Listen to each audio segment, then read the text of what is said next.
many places. You ever just go down a road and then all of a sudden there's 15 people behind you? It feels a little Truman Show-ish. There are these,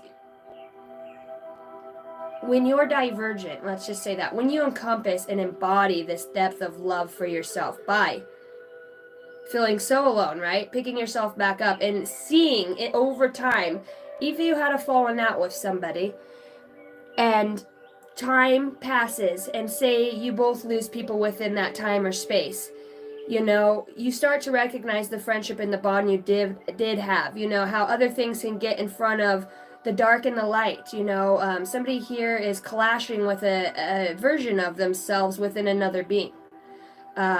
This is the test, you know. You have to remember too, if you're into the simulation, I'm seeing that right now, you know, as far as it being simulated. I mean, we bleed blood. This is very, you know, our soul is in, our divine soul's in this body.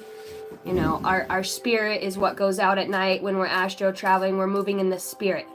When I pray, you pray. When you meditate, we're moving in spirit. Our soul is our God source energy, our life force energy. It's our vibration. It's within our heart chakra.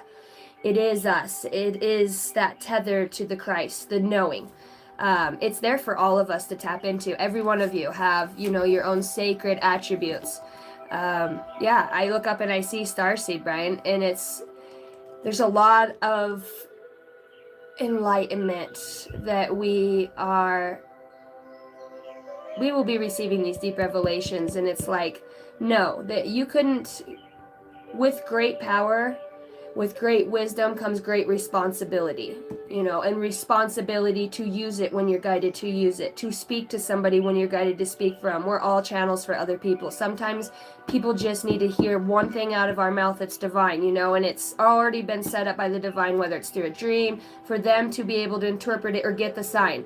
We're always waking each other up. The universe is talking to you through me, through you to me. All the time. We could be having a conversation. I'll be talking, you know, with somebody face to face, and we were talking about the kids, but behind that, when my soul gets close to another soul that I know, or that electromagnetic field, it's like I'm getting a whole different conversation because I'm thinking about something in my mind and they're answering it. It's like this telepathic, it's deep, and this is what it feels like, this wisdom. Revisit the path you took. Listen to advice and the intuition you once ignored. So what have you ignored? You know, reach out to friends, the help, spirit guides, your ancestors, alone together. There is a growing distance between you and others.